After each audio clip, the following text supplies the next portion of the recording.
الصبح بدا من طلعته والليل دجا من وفرته فقر السنة فتلو على وهذا سبلا بتلالته الصبح بدا من طلعته. Assalamualaikum warahmatullahi wabarakatuh. Bismillahirrahmanirrahim. Allahumma shalli wa sallim wa barik ala sayyidina Muhammadin wa ala alihi washabihi ajmain. Amma ba'du. Terbebas korupsi nek ana KPK, urip makmur nek ana menteri kemakmuran. Pokoke kabeh kuwi mbok gantungno pejabat negara. Mengene tau hitam jeblok, sak jeblok-jebloke. Misalnya rasa sejahtera, saya menteri sosial harusnya gini-gini. Ngono korupsi salah KPK. Ngono ana ora keamanan salah polisi. Senengane nyalahno wong. Wis sekali-kali nganggo tauhid. Nek ana adab iku mergo dosa yang sudah kelewat.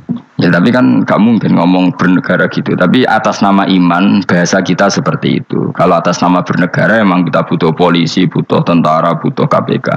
Tapi atas nama iman ya tadi kalau kita diberi sanksi Allah itu rata-rata dari bima qaddamat yadaka itu pasti ada salah yang pernah Anda lakukan. Bismillahirrahmanirrahim. Innahum sa'tamne wong akeh haula itu kesewte mengkono-mengkono wong kabeh bikori natima klan korene perkara badau kang sause iki. Kanu ana sapa ngakeh dzakila nalikane den ucapno lagu mare wong akeh. Maksudnya diajarkan disyariatkan apa syariat la ilaha illallah. La ilaha ora ana pangeran kang hak wujud, kang ora ana pangeran kang hak wujud. Nah cara iki kuno kang ora ana pangeran kang wajib disembah iku wujud illallah sause kecuali Allah. Mereka itu adalah orang-orang ketika dianjurkan untuk melafadzkan la ilaha illallah iku yastakbiruna iku sombong sapa ngakeh. Wa yaquluna lan ngucap sapa ngakeh a inna latariku alihatina li syairim majrun. A inna natote kita latariku alihatina dadi wong sing ninggal pangeran kita. Fi hamzatihi iku tetep ing dalam hamzah a inna mau te apa wae takut dama kang disi apa mang kados niku kawingi lho tahqiqul hamzaten tasil terus idkhalu alifin. Lisa iren krono penyair majnune kang edan. Maksudnya masa kita meninggalkan ajaran leluhur hanya karena Muhammad. Sing kata mereka itu syair yang majnun. Lisa iren kedhe penyair majnune kang edan. Eli ajli qouli Muhammadin tegese krono muk nuruti omongane Muhammad. Ini jare wong kafir. Qala ta'ala bal jaa bil haqqi wa saddaqal mursalin. Bal jaa balik teko sapa Muhammad bil haqqi kelan barang sing hak kelawan barang sing nyata utawa kelan barang sing abadi. Wa saddaqalan bener sapa Muhammad al mursalina ing wong sing diutus sedurunge Kanjeng Nabi Muhammad. Iljaina tegese ingkang teko kabeh bi iklan hak. Wa wa haqqu alla ilaha illallah ana pangeran kang hak wujud illallah kecuali Allah. Innakum ladzaiqul adzabil alim. Pun kalau terangaken ya terus mulai napa wa qalu ya wailana hadza yaumuddin terus sekedap ini asyara bidzalika. Mun kula terangno kiamat iki, soal kiamat itu seru, ora usah ndelok. Nggih, kiamat itu seru, ora usah ndelok. Anjing ben kiamat itu semua orang dihisab, termasuk sampean-sampean bareng dihisab. Pertama sing dijaga jelas salat. Jadi kalau masalah ibadah mahdhu itu salat, nah masalah sosial itu asal tidak saling bunuh. Terus kalau terangaken ya, terus ngendikane Rasulullah sallallahu alaihi wasallam ngendikane la yazalul mar'u fi fushatin min dini malam yusib daman haraman. Labayan malih nggih. La yazalul mar'u fi fushatin min dini malam yusib daman haraman. Seseorang itu boleh serilek-rileknya dalam beragama asal dia tidak punya masa lalu mengalirkan darah yang terhormat. Gamane cara Jawa ora tau mateni wong, ora tau mateni wong, ora tau mateni wong mukmin utawa ora oleh mateni wong sing muahad atau mustaman. Ya ada aturannya lah. Jadi kalau sampean urip ora tau mateni wong iku wis cara beragama iku rileks karena fifus satin mintin. Nah tentu mateni itu ada banyak sebab, di antaranya fatwa yang ekstrim. Sehingga ulama dulu itu senang diguyon sampai keterusan saiki. Jadi kabeh wong alim khase sering guyon karena memang menghindari omongan penting. Kenapa? Karena sekali omongan penting ini kadang yu'addi ilal fatwa bitaqatul. Takutnya fatwa itu ekstrim, kemudian saling saling bunuh. Sehingga masyhur itu ada pepatah bahwa statement ulama atau kolamul ulama, penanya ulama itu ahaddu minas sayf, lebih tajam ketimbang apa? Pedang, karena bisa menimbulkan macam-macam. Sehingga dulu banyak ulama kalau bab jinayat itu sudah tidak mau baca bab jinayat. Jinayat itu karena ya takutnya fatwanya itu ekstrim. Ada beda zaman Nabi itu kan enak ya. Sing Kanjeng Nabi mesti bener ya. Musuhnya Abu Jahal CS mesti salah ya. Tukaran saiki wis gak seru. Tukaran duit gue repot. Masih aku musuh sampean ini soalnya bener sampean. Wong ora tau urip ora tau seneng mbok musuhi ku piye ngono dadi. Kan gak penak. Jajal misalnya kiai tukaran mbek santri, wong mesti kan normalnya bela kiai ini mergo luwih alim luwih bener. Tapi kan cara pandang lha iya sing bener kok mau ngalah kan. Iso wae sing disalahno pangeran iku sing saiki wong tuwa tukaran mbek anak, kira-kira wong nyalahno sapa? Nyalahno wong tuane apa anake? Cara kowe dadi hakim. Wong tua kok wani anak, kualat tuh mujur ya lucu. Ini kan anak kok wani wong. Tapi wong tua kok wani anak, wong tua model opo. Anak wani wong tua ya anak model opo. Ya model milenial model. Tapi potensinya itu sama-sama salah. Sehingga ulama itu mulai dulu itu menghindari ngendikan penting itu menghindari. Karena ya tadi takut fatwa itu. Saya ulang lagi ya, jadi seseorang itu selonggar-longgarnya dalam beragama asal tidak pernah membunuh, tidak membunuh darah yang seharusnya tidak terbunuh. Terus kalau masalah ibadah itu Allah ngambilnya sholat. Awwalu ma yuhasabu bil mar'u apa? As-sholat. Pertama yang dihisab itu sholat. Jika sholatnya lolos, maka hisab yang lainnya apa? Ringan. Ya pun ngoten. Terus ada hisab-hisab yang iku lho waca mungkin sampean iso ngantisipasi hisab. Jadilah tazulu qadama Adam atau qadama ibni Adam yaumal qiyamah hatta yus'ala an arba'in. Pertama ditanyakan dari sifat mudanya, dihabiskan untuk apa, umurnya untuk apa, hartanya dari mana, setelah mendapat untuk apa. Terus wa an ilmihi madza amila bihi, terakhir setelah mendapat ilmu itu apa yang dia perbuat. Mana ada orang tua ilmu tidak ditakoki bae pangeran ngerti apa takoki. Ilmu bisa nglakoni, mboten gadah ilmu ya Gusti. Terus serepet sampeyan. Dunya mboten gadah dunya. Lha apa ning dunya nggih ngentosi mati sing aman niku. Aman apa? Sebab itu orang fakir itu masuk surga lebih cepat timbang orang kaya kacek pinten 500 tahun ketakoki. Dia apa mboten gadah napa-napa. Iso ngaji mboten. Jadi gak perlu pertanggungjawaban mereka nopo sekacau kan. Nah sementing kalau terang ngeten ya, ini penting rungokno. Mahsyar itu maknane iku nggon giringan. Terus kiai kuno maknane bayangno nggon mahsyar itu maknane tempat dihalonya semua manusia. Terus mauqif itu tempat diberhentikan, apa tempat diberhentikan. Terus di situ Anda innahum mas'ulun, mereka semuanya ditanya, dihisab.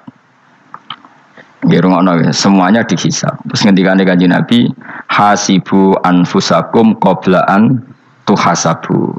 Menghisablah diri kamu sekarang sebelum kalian semua dihisab. Sehingga potensi kita ini umat Islam utamanya sing tahu ngaji-ngaji ini, sampean semua dihisab ini kemungkinannya kecil. Karena ketika kowe ning donya sampean sedanteni kan biasa wis donga robbana zulamna. Jadi ya Allah, saya ini benar-benar mendolimi diri kita sendiri.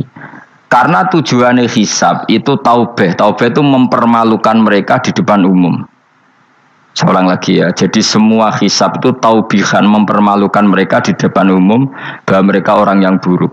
Sementara kamu di dunia sudah sering ngaku orang buruk. Selain ya wis roh wong akeh maksudnya ini kan.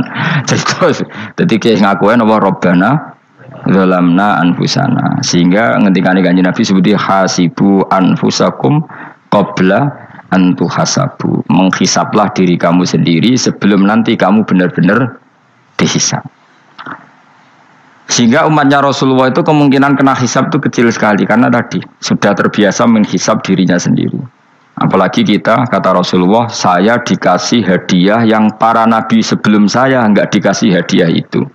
Apa itu? 5 hal itu. Di antaranya apa? Kata Rasulullah, wa utitu khawatima suratil Baqarah. Saya dikasih terakhirnya surat Baqarah. Di surat Baqarah itu umatnya Nabi dapat bonus dan ini luar biasa, yaitu ayat Rabbana la tu'akhidna in nasina wa akhtana. Ya Allah, jangan hisab kami, jangan beri sanksi kami, jangan azab kami kalau suatu saat kita lupa atau salah. SP nak kue urung salah, padahal mesti salah. Rai-rai ini gak mesti salah. Wes gaya perjanjian mbek pangeran Gusti. Dalam perjanjian dong, apa? Setiap saat salah langsung sepuro. Mohon buatan usah istighfar malih, mohon niki. Terus deal, sebagai deal ini. Nah itu ketika kanjeng Nabi senyum-senyum senengnya ra karuan. Dan setiap itu dibaca oleh umatku, Allah sudah jawab qala na'am. Jadi Rabbana la tu'akhifna in nasina aw akhtana. Terus qala Allah menjawab na'am. Terus Rabbana wa la tahmil alaina isron kama hamaltahu 'alal ladzina min qablina. Nabi Muhammad jawab, Allah menjawab na'am. Sampai terakhir wa'fu anna, Allah jawab na'am. Kemudian para kiai itu punya kiat supaya umatnya itu hafal itu. Terus jadi bahan tahlil itu masalah ya. Faminhum ya faminhum. Sing tahlil ya ora paham, sing kritik ya ora paham. Alhamdulillah itu mesti padha-padha ra kena hisab. Mergo padha-padha ora napa? Paham. Jadi ora ono barokah kaya goblok wis barokah tenan. Mergo sing lakoni ya ora paham, sing kritik ora paham. Jadi kalimat yang di akhir surat Baqarah itu adalah termasuk hadiahnya Rasulullah yang tidak diberikan pada Nabi sebelumnya. Ini apa ini? U'titu khawatima suratil Baqarah. Saya dikasih akhir surat Baqarah. Gini ku setiap doanya umat Nabi Allah jawab napa? Na'am. Jadi ya Allah la tu'akhidna, jangan kasih sanksi kita innasina au akhtona. Allah jawab na'am. Itu satu. Terus kedua, umatnya Nabi itu kalau dosa itu tidak perlu prosedurnya harus istighfar. Banyak amalan yang menjadikan diampuni. Misalnya kafaratul majlis itu lafadznya agak istighfar. Subhanakallahumma bihamdik misalnya. Dan banyak imatatul adza anit thoriq. Misalnya Nabi pernah cerita ada seseorang yang nakal, kemudian gara-gara menyingkirkan duri di jalan yang ganggu orang lewat, kemudian Allah memaafkan. Ada yang dimaafkan karena ngombeni anjing, macam-macam lah. Kemudian ngombeni santri, macam-macam. Sehingga potensi kita dimaafkan itu tinggi sekali karena ada sekian amal yang itu menjadi sebab ridhanya Allah Ta'ala. Malah kalau dalam dunia wali itu ada seorang wali mau ngarang kitab, kemudian tintanya itu diminum lalat, dia membiarkan tinta itu sampai lalatnya sampai kenyang, kemudian gara-gara itu dimaafkan oleh Allah Subhanahu Wa Ta'ala. Banyak sekali. Sehingga potensi kita dimaafkan tinggi. Terus turu sudah ada orang rasani wong enggak macam-macam lah. Iku ya insyaallah di sepuro pangeran. Dadi ana wali, dadi wali mergo kakean apa? Turu. Ditakoki, "Kenapa kowe kok turu wong wali?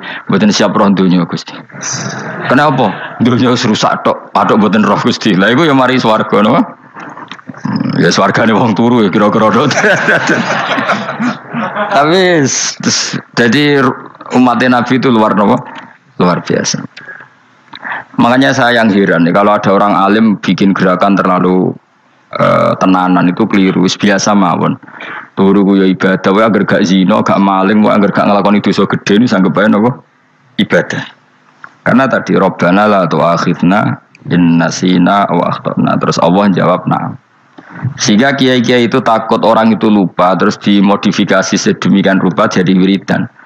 Tapi alhamdulillah kok banyak yang kritik. Jadi ya biar seimbang, no? Seimbang apa ya alam demokrasi. Jadi kalau lagi kecewa abis kritik, mereka insya Allah rapati paham masalah usul ini.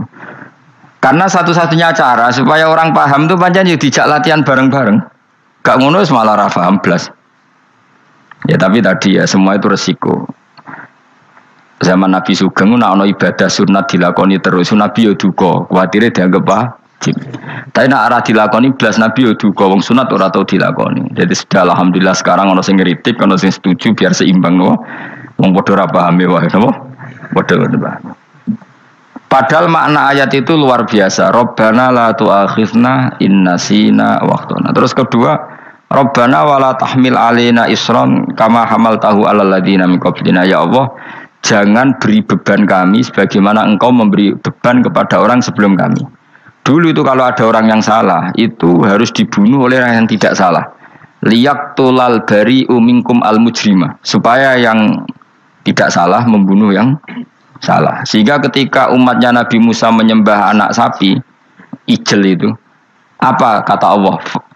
Fatubu ila bariikum faqtulu anfusakum. Kamu syaratnya tobat harus saling membunuh, yaitu orang yang terbebas dari dosa itu membunuh yang tidak dosa. Masyhur itu. Terus Allah mengirimkan mendung yang pekat terus gelap. Ketika gelap itu yang al-bari yang enggak dosa mengeksekusi yang dosa. Sekarang kan enggak, paling tangkap KPK. Berarti penjara mulai suka sisa korupsi jaga. Jadi penak lah pokoknya zaman akhir itu penak. Pemenang saya KPK ini mulai disoal, jadi aman lah. Sebuah sing bener di aja nih ya sing bener ya pangeran. Misalnya rasa KPK lah nak takwa ya rasa korupsi. Kalau KPK dilemahkan nanti yang korupsi marah. Lah masih orang KPK lah nak di pangeran kan ya aman karena korupsi. Kowe aneh-aneh wae. Kowe wong mukmin kok bakas ngono. Kowe sementing iku nak kowe wedi pangeran kan ora usah polisi, ora usah KPK, wis tetep ora usah dosa wong wedine mbek pangeran. Nah, kecuali ora usah pangeran ateis, lha iku masalah. Ya, tapi kan omongan ini gak populer, padahal bener. Nah, aneh. Jadi karep pemilu ngene, terbebas korupsi nek ana KPK, urip makmur nek ana menteri kemakmuran. Pokoke kabeh kowe mbok gantungno pejabat negara. Mengene tau hitam jeblok, sak jeblok-jebloke. Misalnya rasa sejahtera, saya menteri sosial harusnya gini-gini. Ngono korupsi salah KPK. Ngono ono ora keamanan salah polisi. Senengane nyalahno wong. Gue sekali-kali nganggo tauhid. Nah ono adab iku mergo dosa yang sudah kelewat. Ya tapi kan gak mungkin ngomong bernegara gitu. Tapi atas nama iman bahasa kita seperti itu. Kalau atas nama bernegara emang kita butuh polisi, butuh tentara, butuh KPK. Tapi atas nama iman ya tadi kalau kita diberi sanksi Allah itu rata-rata dari bima qaddamat yadaka itu pasti ada salah yang pernah Anda lakukan. Ya, tapi sudahlah ini zaman sudah seperti ini. Sanut umumnya wong akeh. Kalau terang nomale masalah hisab ya. Hasibu anfusakum qabla antu hasabu. Kamu menghisaplah diri kamu sebelum kamu dihisab. Misalnya saya sebagai ulama, tentu hisab terberat saya itu kitmanul ilmi, menyembunyikan apa? Ilmu. Karena ilmu kalau disembunyikan itu bahaya sekali. Bayangkan di alam fisik. Misalnya ada orang berkebutuhan pada kemaksiatan, terus di situ ditulis bar, karaoke misalnya. Orang bisa ke sana karena ada tulisannya, ada WA-nya, ada alamatnya.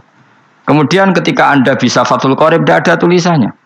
Harusnya Anda juga nulis ahli Fathul Qorib, ahli Fathul Mu'in, nah, atau ahli Jaljalut, tulis saja. Ahli Primbon. Enggak apa-apa, tulis saja. Penerus Ronggo Warsito, tulis saja.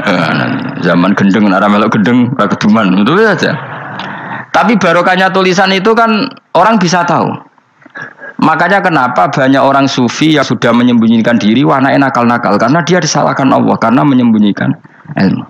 Saya itu orang yang senang tertutup, kecuali masalah ilmu. Saya mau mengajar terbuka seperti ini. Karena tadi, awal dari dikenalinya kemakrufan adalah dimaklumatkan. Awal dari dikenalinya keburukan juga karena dimaklumatkan. Betapa celakanya kalau kemungkaran dimaklumatkan sementara kebenaran tidak dimaklumatkan. Makanya Mbah Mun itu sampai berfatwa, Mbah Mun guru saya itu. Nah ono masjid ora ono menarane Mbah Mun duka. Masjid kok ora ono menarane, wajib ono. Dulu saya iskal kenapa menara jadi wajib. Tapi setelah saya tambah angan-angan, secara fikih jelas tidak wajib. Tapi coba bayangkan, misalnya ada bar lampunya tinggi, orang dari jauh tahu itu bar, sehingga kalau mau maksiat misalnya ingin ke sana. Sekarang misalnya masjid gak ada menara nih, ada orang ingin sholat, ono masjid tahu orang.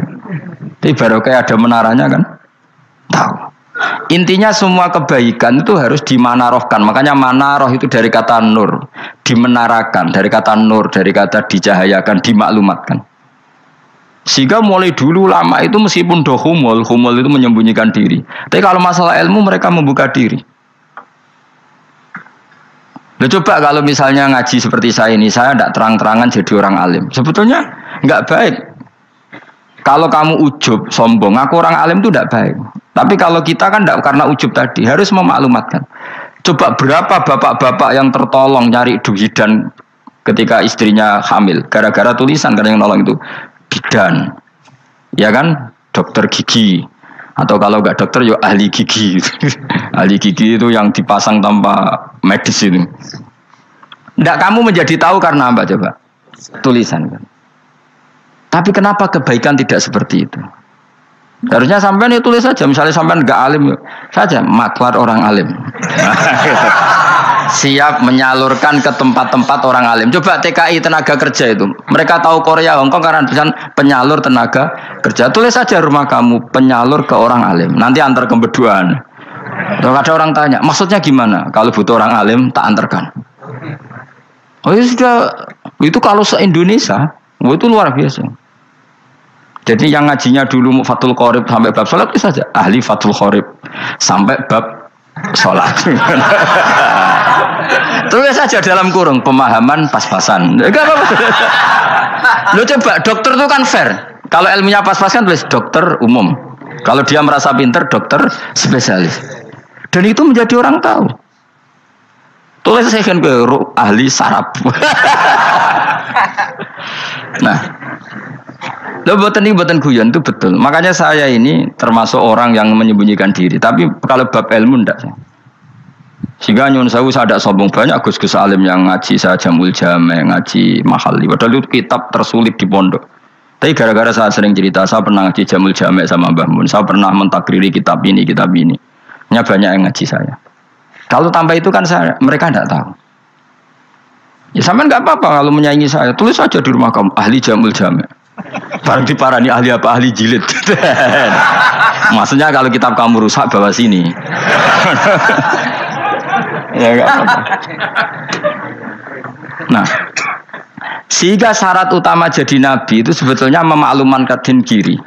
Ya saya ulang lagi. Pertama nabi jadi nabi syaratnya apa? Memaklumatkan diri. Sehingga pertama beliau jadi nabi naik gunung Sofa, kemudian ya maksara Quraisyin halummu ilayya, wahai orang Quraisy kesini. Terus nabi mulai manggil satu-satu, ya bani Abdi Amanaf kesini, ya bani Fihr kesini. Terus saya ini adalah an-nadhirul mubin. Saya sekarang diangkat jadi nabi. Terus Abu Lahab marah-marah, tabbannaka ya Muhammad alihada jama'tana. Muhammad kamu itu orang sial, kita enak-enakan tidur gara-gara kamu manggil kita datang, ternyata hanya untuk urusan seperti ini. Makanya terus ada tabbat yada abi lahabi watab. Tapi yang iman kemudian tanya, Muhammad kalau kamu setelah jadi nabi misinya apa?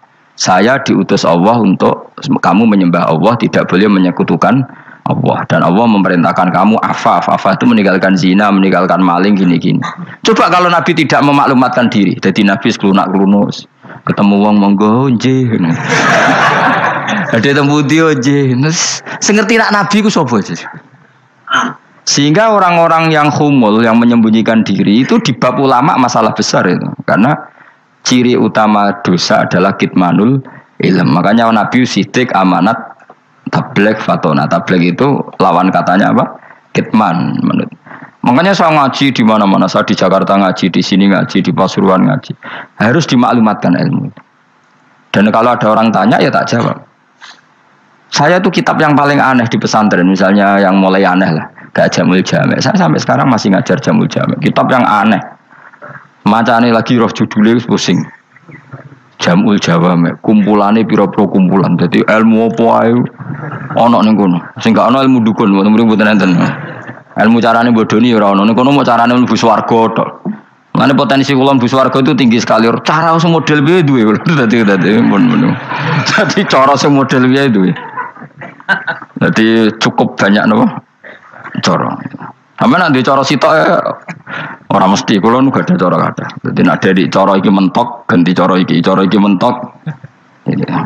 Ya terakhir paling gampang ku cara nganggo fadhole pangeran. Iku kena mbok tiru. Pokoke mbok swarga nganggo fadhole pangeran. Masalah utama kita sebetulnya itu. Makanya saya tidak pati cocok sama orang sufi itu. Kebenaran itu harus dimaklumatkan. Sementara orang sufi itu ingin menyembunyikan diri.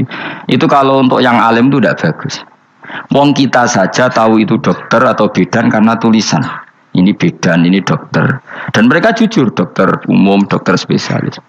Dan coba misalnya di kota, kamu tulis saja penyalur kebaikan. Orang yang ingin mondok, pondok pilihannya ada, Sarang ada, Pelosok, Lirboyo. Kalau saya ke sana gimana? Saya kenal busnya, tak anter. Wan keren, juga ada penyalur. Kalau orang bisa tersalurkan ke Korea, ke Korut, ke Jepang karena tulisan, kenapa tidak banyak orang tersalur kebaikan karena tulisan? Gue orang mau kelunak orang jelas. Meskipun nanti ditawari orang, mesti dulu sih ahli takrib, cuma guyu, ahli Fathul Qorib. sampai bab sholat. Tulis saja jujur, maaf tapi hanya sampai bab sholat. Tulis saja, ada maafnya bareng, maaf tapi sampai bab sholat. Enggak apa-apa. Paling untuk wong sowan, larian mau doa jenengan 2 tahun. Tapi ini bodohnya mau 3 bulan, mulai ngaji ini bab sholat. Enggak apa-apa. Itu dulu memang begitu. Rasulullah zaman Sugeng itu kalau ngajari santrinya itu balighu anni walau ayah, maklumatkan ke kampung kamu meskipun 1 ayat. Banyak sahabat kalau ditanya ya tidak bisa karena ngajinya tidak hatam. Tapi ya terus gak apa-apa, kok tak soal Abu Bakar, tak soal Umar, ditanyakan yang lebih pintar. Saking tidak pahamnya sahabat itu lucu ketika ada ayat waqulu wasrabu hatta yatabayyana lakumul khaytul abyadu minal khaytil aswad. Itu kalau mau tidur ya benar-benar bawa benang putih sama benang hitam, ditulis dipasang di pintunya. Jadi kalau makan diinceng lagi, kok masih belum kelihatan, wah masih boleh makan. Terus begitu. Kalau sudah mulai syuruk, mulai padang, wah berarti sudah imsak. Jadi karena makanlah dan minumlah sampai benang hitam terbedakan dari benang putih. Artinya kalau malam kan dulu kan nggak ada listrik, nggak ada lampu, berarti kalau benar-benar masih malam nggak terlihat, berarti masih boleh makan. Nanti terus dilihat gitu. Terus ya sudah wakafnya di situ. Hatta yatabayyana lakumul khaytul abyadu minal khaytil aswad, wakaf dulu. Terus akhirnya Kanjeng Nabi itu piye kok umatku jadi masangi benang ini. Akhirnya Jibril teko. Ini makanya unik dalam ulumul Quran. Satu-satunya ayat yang diturunkan hanya 1 kata itu ya ayat itu tok. Terus Jibril datang, Muhammad ayatnya ku kurang sitok. Minal fajr. Terus ditambahi minal fajr. Jadi minal fajr itu unik. Ada Jibril jauh-jauh dari langit. Iku mau nurun apa? Minal fajr. Makanya kalau kamu nanti dites, kalau ingin jadi dokter tafsir dites, ada 1 kalimat yang diturunkan jauh-jauh Jibril ke bumi. Apa kalimat itu? Jawabannya minal fajr. Wis alim yakin alim. Memang ikut tok. Masa iki Mergo gara-gara sahabat itu terus masangi apa? Benang ngincang. Akhirnya minal fajr. Baru mereka tahu maksud fajar, maksud apa? Benang hitam artinya malam, benang putih artinya fajar sodik sudah menyingsing. Semenjak itu sudah ada benang-benangan karena jadi orang-orang ngono maksudnya iki kurang sithik gitu terus turun apa? Minal fajar ya. Jadi nanti kalau sampai latihan tes jadi dokter apa? Tafsir. Ayat mana yang diturunkan hanya 1 kalimat atau 1 kata aja apa? Minal fajar. Itu lolos langsung dokter. Pun pinter. Ya pinter ngerti maksudnya orang yang lah nanti hubungan kita dengan Allah ya seperti itu. Sejauh mana kita memaklumatkan Allah, sejauh mana kita mengkampanyakan Allah. Saya berkali-kali bilang, saya kemarin kan di Korea itu sebetulnya saya yakin hanya doa saya. Saya sering berdoa, ya Allah, Engkau dipuji di langit dan di bumi. Lalu kalau di bumi ateis, itu caranya kayak apa? Dulu saya itu terobati karena Uni Soviet setelah persemakmuran banyak menjadi negara Islam. Berarti itu bukti bahwa Allah pun dipuji di bumi Uni Soviet.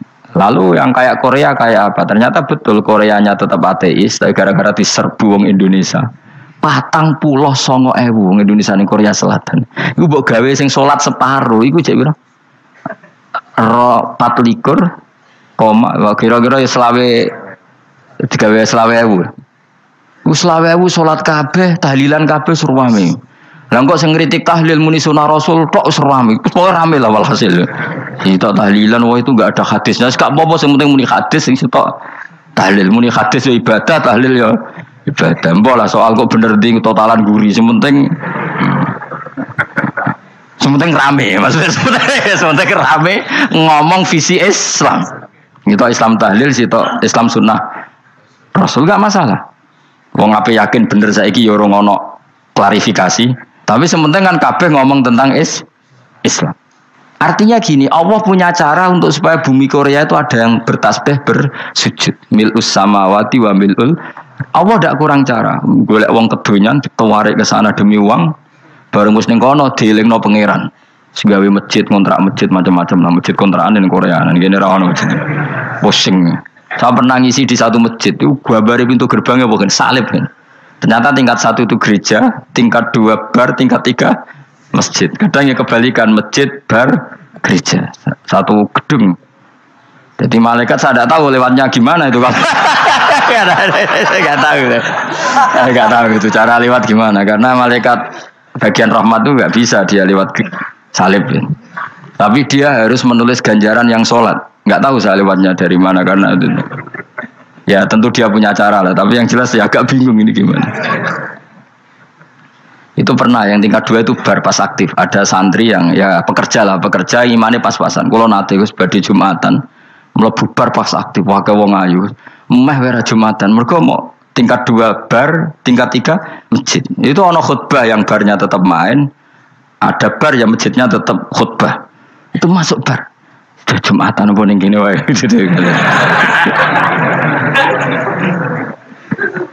Akhirnya ya di situ beberapa menit terus ada komat Jumatan. Dosa ta Gus ngene. Ya aku muni. Ya segelem Jumatan wae apik. Wong wedi dilakoni kok takok dosa ta Gus. Oh raimu kadung lakoni kok takok. Artinya gini, Allah punya cara untuk menyebarkan Islam di Korea. Sama seperti Allah punya cara untuk menyebarkan Islam apa di Indonesia. Dulu orang Gujarat, Punjab, ya sejarah ini menurut saya ya tetap sebagiannya benar. Meskipun tidak seluruhnya benarnya sejarah Islam masuk Indonesia rata-rata orang kan menulis pedagang Gujarat India ke Indonesia dagang karena mereka mukmin akhirnya juga menyebarkan apa Islam. Tapi itu jelas nyata. Meskipun tidak semuanya seperti itu karena ada yang dibawa Yusuf Baros itu yang muridnya Sayyidina Ali itu. Terus juga ada yang dibawa beberapa habaib dari Yaman langsung ke Indonesia kayak yang di daerah Tuban itu kan langsung habib-habib dari Samarkand langsung ke mana Tuban. Makanya saya bilang sejarah itu semuanya benar karena memang variasi masuknya Islam di Indonesia itu banyak. Jadi itu nggak masalah. Sampean niru sing kedonyan mawon sing luwih gampang napa? Lho nggih to, kayak Jakarta itu kan kota kayak gitu, baru kayak wong kedonyan orang ke Jakarta semua. Gara-gara tahu mondok pedutan tadi ahli Fathul Qorib tadi yang sampai bab salat, terus bikin masjid. Iku coba takoki faraid terang ora iso kan. Pemene takoki muamalah terang ora iso, tapi nak trimo carane salat sing batal apa ngentut roh dene. Aduh. Ilmune kok roh nak nganti bab iku jek roh. Sing batal salat apa jek roh dene. Ngentut nyekel wong wedok jek roh. Tapi mbok aja takoki sing detail apa? Cara mengenari kiblat dengan hisab yauma rasdil kiblat wis ora ngara iso. Atau nganggo komputer delok. Nganggo jam nganggo kompas. Padahal ana ilmune yauma rasdil apa? Kiblat. Di bulan tertentu, hari tertentu itu nanti matahari tepat di atas Ka'bah. Ora ngara iso nek ngono niku ora ngara iso. Ya saya ulang lagi ya. Jadi kesalahan kita adalah kebenaran itu kita sembunyikan. Padahal awal dikenalnya Islam itu lewat i'lam, fasda bima tu'maru. Kebenaran harus dimaklumat. Tapi problemnya Islam Indonesia tuh kadang humul tuh bangga, nggak dikenal orang itu bangga gini. Oke lah, kalau yang nggak, saya sendiri ya suka humul. Sampai sekarang saya suka humul. Saya sampai sekarang nggak suka tamu. Bukan karena benci tamu, ribet. Maksud saya kalau sowan kiai yang ngaji saja, rasa sowan, ribet. Ya lucu kan, seneng Gus Bak jare wong alim. Terus senenge mau sowan tok ngaji ra gelem piye karepe. Wong kok aneh. Iku berarti kok do karo seneng dokter, konsultasi obat ra gelem tapi ngajak jagongan. Dok, jenengan tiyang pundi?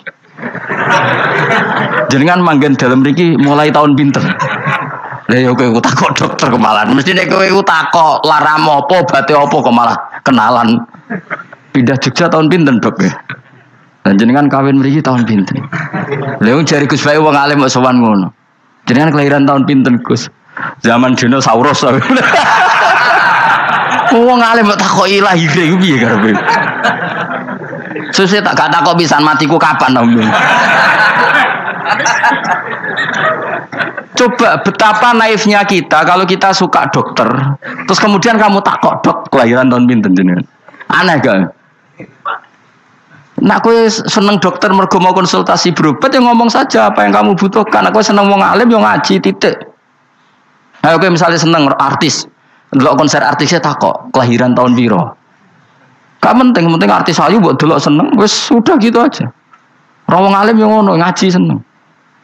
Yang kadang wong Jawa lucu, seneng wong alim sowan terus takok-takok. Mana iku dudu obat ngono, yakin. Maksudnya bu sing profesional, maksudnya sing rontok bener sidik lah, jadi wong, coba bener nemen-nemen gak mungkin, wis pokoknya bener sidik. Makanya kemarin ngaji apa Nasoihul Ibad kan gitu, mujalah satu ulama artinya apa? Fi majlisil ilm ketika ngaji, ora kok mujalah satu ulama utawa sowan matekno wong ngene tuh. Kulo termasuk kiai yang kampanye ini. Soalnya termasuk kiai terkenal tapi sing tamu kulo rapati kathah. Iku jaga masyaallah tenan wis. Muga-muga rodok tobat sithik-sithik maksudnya. Maksudnya ya sudah lah. Ya tadi hubungan wong alim ya sudah ngaji. Kalau hubungan sama dokter ya tanya konsultasi apa? Medis. Kan lebih enak. Hubungan mbek dukun wis takok wis. Mbah niki menyangking pundi. Kok jenengan dermemel nglafadzno apa sing kalimate sing jelas kena apa nak dermemel mandi nak jelas kok ora mandi ku piye takono aku yo guru pun mbek dukun wong kalimate ra jelas kok mandi nak jelas gak mandi kok nak jelas kita bodoh ini ayo guru mantra iku mesti gak wae rungokno tenanan kalimate terus ra jelas dukun-dukun dulu lu kok mandi, nak jelas malah mandinya tenan ora ya ora. Ya saya ulang lagi ya. Jadi sebab itu di Quran sering ada kata i'lamu, kenalilah, ketahuilah. Jadi awal dari agama ini adalah harus tahu. Maka menyangkut harus tahu ini lalu Allah bikin media. Media itu apa saja. Tapi lalu kita bisa berdebat tentang media. Itu yang kita tidak tahu nanti hisabnya di depan Allah Subhanahu wa taala. Saya sampai sekarang itu nggak tahu, nggak pernah bilang halal, nggak pernah bilang haram. Misalnya gini ya buat ini dengerin ya. Di Korea ini sering teman-teman cerita. Ada beberapa majikan yang baik sama umat Islam, yang bekerja Muslim. Itu kalau dipamiti sholat kan, Pak majikan saya mau sholat. Sholat itu apa? Mereka bilang dengan bahasa analogi di Korea. Pokoknya sholat itu sembahyang. Ketika sholat itu ditanya sama orang Korea, loh kamu itu sembahyang kok tidak ada patungnya? Karena pengetahuan mereka yang namanya sembahyang itu ada patungnya. Ada yang baik, apa sekalian tak belikin patung? Jadi wong Islam pas sholat tuh didelok ngarepe dhuwure kok gak ono patung. Ono sing ape sujud tuh digambarno salib. Mergo dekne denger-denger kalau karena tidak tahu Islam itu apa. Sementing ada personifikasi Tuhan. Ada lagi ini yang agak ngeri. Ada pegawai Garuda karena dia agak terpelajar waktu sholat dia sholat sama krunya di mall. Itu langsung security mall nelpon polisi. Ini ada ritual teroris gitu. Jadi sholat itu dianggap mukadimah sebelum ngebom. Jadi ritual. Pertanyaannya adalah karena mereka tidak pernah ngerti sholat itu kayak apa. Dan kadang-kadang orang ngerti bahwa sholat itu adalah ritual umat Islam itu lewat media. Media itu bisa berita, bisa dokumenter, bisa apa saja. Kita tidak pernah tahu cara Allah mengertikan. Seperti kita tidak pernah tahu madzhab Mu'tazilah, tahunya itu dari kitab-kitab ahli sunnah wal jamaah. Coba kita semua misalnya tahu madzhab yang aneh, Mu'tazilah, Jabariyah, Qadariyah, itu dari kitab mereka apa dari kitab ahli sunnah? Dari kitab ahli sunnah. Maka bisa saja informasi keburukan itu dari orang baik dan informasi kebaikan dari orang buruk. Kita tidak pernah tahu. Karena ini yang bisa ngelola hanya Allah Subhanahu wa taala. Tidak bisa, kita tidak bisa, hanya Allah yang bisa. Maka perdebatan Ahmad bin Hanbal dengan Haris al-Muhasibi itu seperti itu. Misalnya gini, tak kiri contoh. Haris al-Muhasibi itu orang alim allamah. Dia ahli sunnah mandat, pokoknya ahli sunnah sekali.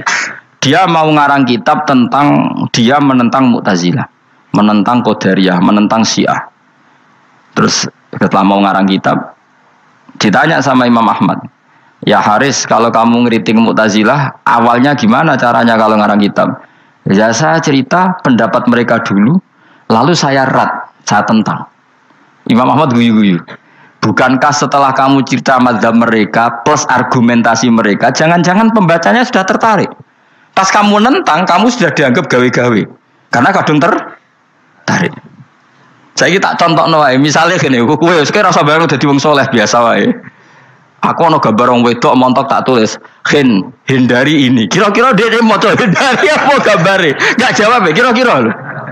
Sing mbok nikmati kata hindari apa? Sing mbok eling-eling kalimat hindari apa gambare? Kira-kira. Padahal tulisannya apa? Hindari bahaya ini. gaya ndi terus didelok. Terus sing dieling-eling ora hindarine tapi sama. Pendapat Mu'tazilah itu ada yang menarik. Misalnya gini, menurut Mu'tazilah seseorang masuk neraka ya karena amalnya, masuk surga ya karena amalnya.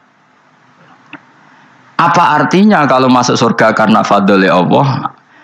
Lalu gunanya amal apa? Mungkin pembaca kan tuh, wah ini proporsional ini. Gak ada ahli sunnah, jadi bus warga mereka fadli pangeran. Kok enak? Lalu gunanya amal apa? Padahal dia tahu pendapat Mu'tazilah itu dari kitab itu, kitabnya orang ahli sunnah. Gak pernah tahu kita. Ya saya ulang lagi. Itu kan ibarat kayak KUHP. Kamu baca KUHP draft, terus kamu cocok. Kamu mesti nyalahkan yang demo. Atau baca buku selebaran orang demo, kan terserah kamu. Kamu kan punya akal, kan tetap milih. Tetap milih. Problemnya kata Imam Ahmad itu, ketika kamu menceritakan pendapat Mu'tazilah, bisa-bisa orang itu kadung tertarik. Ketika mulai kamu tentang, orang itu gak tertarik sama penentangan kamu. Berarti kamu ikut menyebarkan Mu'tazilah. Sama seperti tadi, gambar perempuan yang agak jorok tadi, sebetulnya tak tulisi kata hindari. Padahal Ruhin gak tahu, eling wong wedok gara-gara tak kei gambar hindari bahaya ini malah jadi eling. Ora eling tulisannya eling. Nah, hakikat saya ini penyebar kata hindari apa penyebar gambar itu? Coba. Lalu status saya ini pengedar gambar itu apa pengedar kata hindari? Iya yang mengedarkan kata hindari tapi yang mengedarkan. Nah, sama sekarang pertanyaannya, kalau kamu ngarang kitab anti Mu'tazilah itu sebenarnya pengedar mazhab Mu'tazilah apa penentang? Ya pengedar juga karena umat tahu dari kitab kamu. Dong toh. Lah ya mulane ku dadi perdebatan, mergo kaya iya kaya ora. Juga tuh gale gini misalnya, kamu jangan milih presiden yang dari militer, itu pasti keras, tegas, terus kaku. Ternyata pembaca itu wataknya militer, lu cari yang begini, bosan kan kamu? Agak suka presiden sipil, nggak tegas. Padahal kamu nulis itu untuk menggiring orang milih presiden. Jangan milih yang militer, pasti tegas, nggak demokratis, nggak nerima pendapat. Ternyata pembacanya suka saya punya pemimpin yang tegas. Habis kamu kan? Yang tahu hati orang itu siapa? Makanya ketika kitab ahli sunnah dipenuhi dengan cerita-cerita madzhab Mu'tazilah, itu sebetulnya kamu itu pengedar apa penentang? Itu pertanyaan Ahmad bin. Akhirnya Imam Haris Al-Muhasibi bilang gini, enggak, maksud jenengan itu ngelarang apa dukung. Pokoknya mangkel.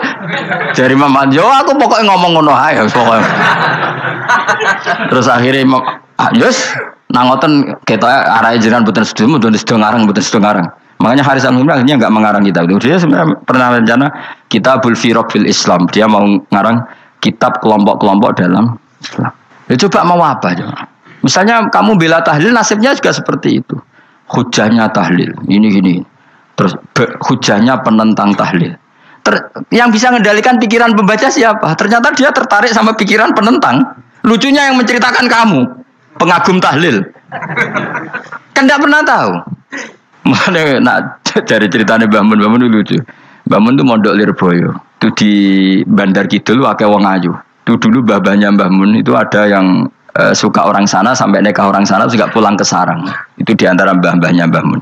Suka perempuan sana terus nikah sana nggak pernah pulang ke sarang. Nah, Mbah Mun itu lahir dari adiknya, pokoknya dari keluarga, dari saudara yang nggak pernah pulang dari Bandar. Diwasiati mun nak mondok ujo geman dolan ning Bandar Kidul. Kah akeh wong ayu. Akhirnya malah penasaran.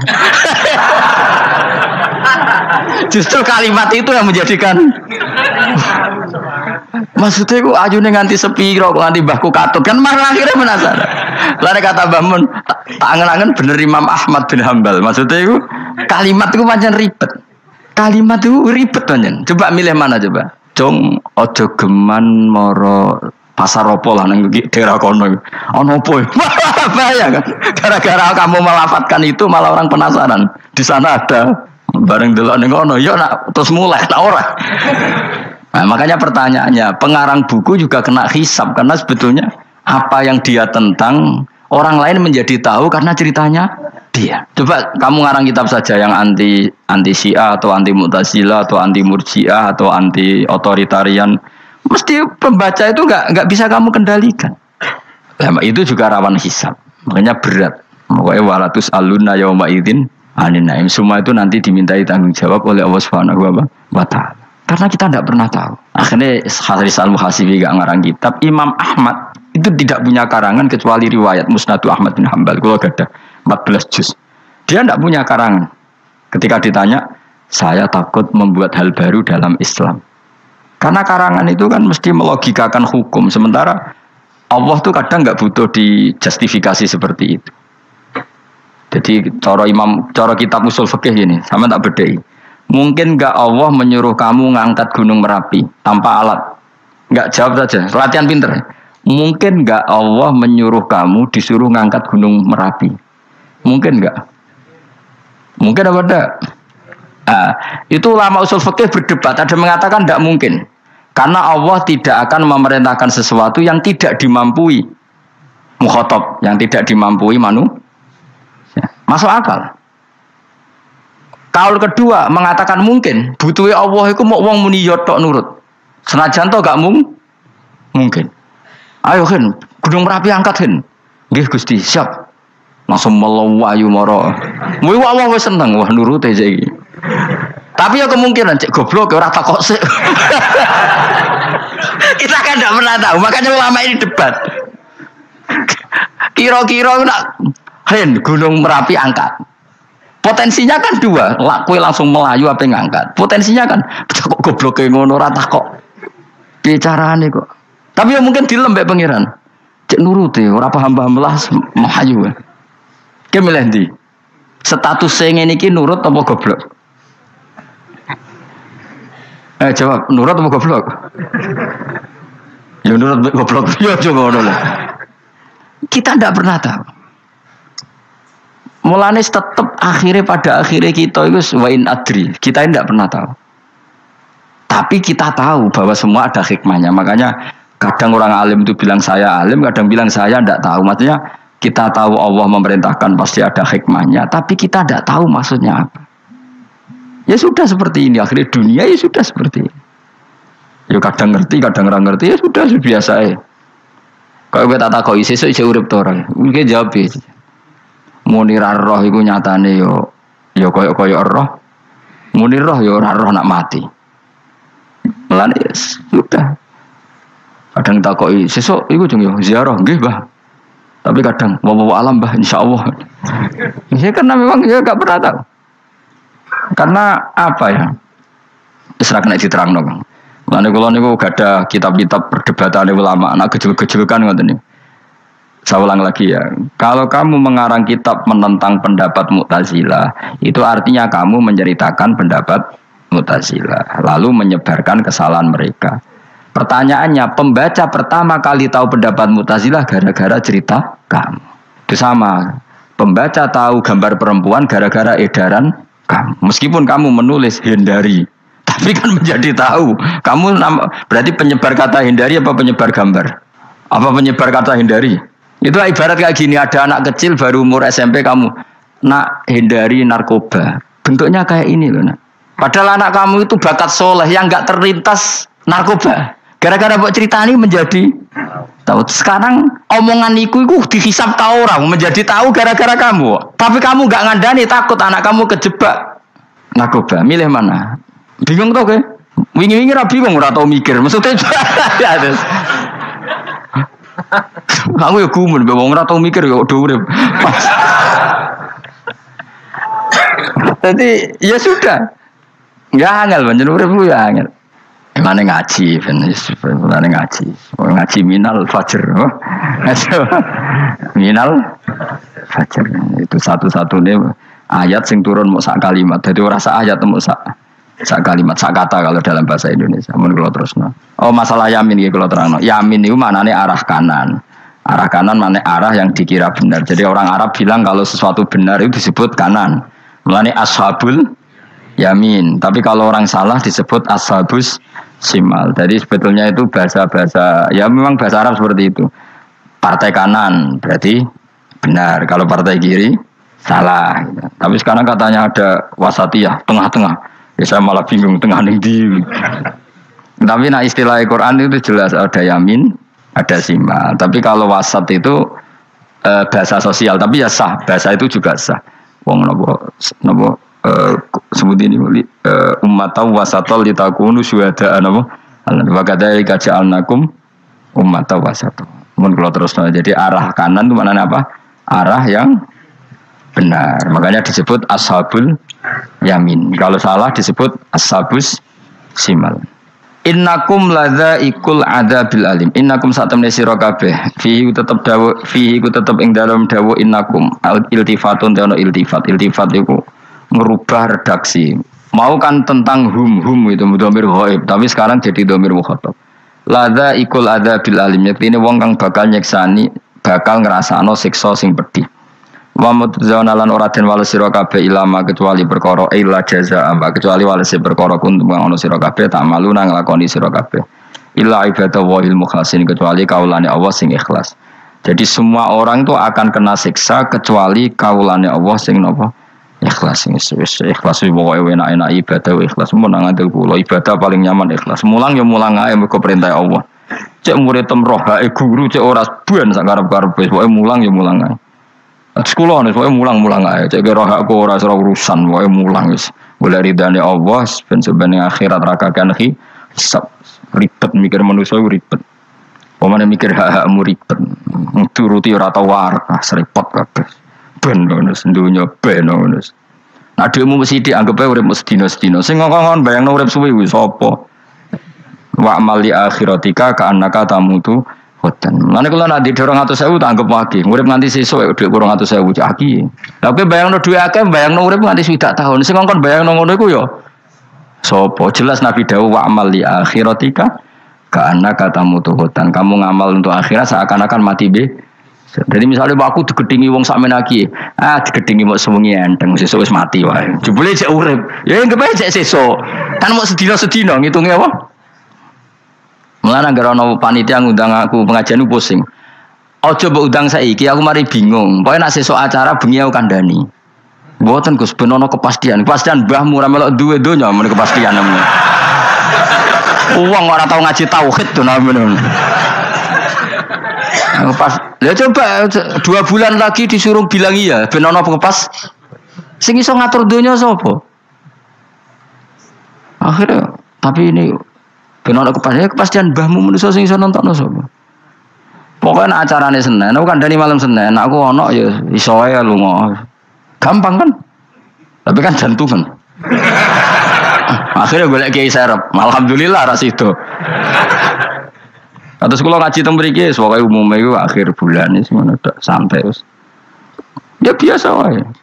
Ya pokoke urip ku anggap ae sedina wa amal li akhiratika ka annaka tamutu. Dan jadi misalnya damuk bojo ya endang sedina. Sesuk wis mati wae. Mulai sesuk jauh urip diwamuk meneh. Paling sedina. Wis sedina mati, yes. Enggak suwe-suwe ra aman apa? Aman. Aman. Wani urip ngono. Jare daftar wali, tau warai ngono ora. Ikhlas ki ngoten carane ki salat ben nyaman. Ngendikane Rasulullah, "Sholli ka annaka sholatu muwaddi'in." Kowe nek pengen salat ikhlas, anggap bae iku salat sing terakhir dan kenangan terbaik kamu di dunia adalah tahu salat, tahu sujud. Juga salat tuh happy. Ya Allah ini sujud saat terakhir, ini rukuk saat terakhir. Seneng dadi salat. Salat kok ora. Sewanteng kok salat meneh. Semuanya akhirnya awur-awuran. Lan kira dadi wali-wali aku.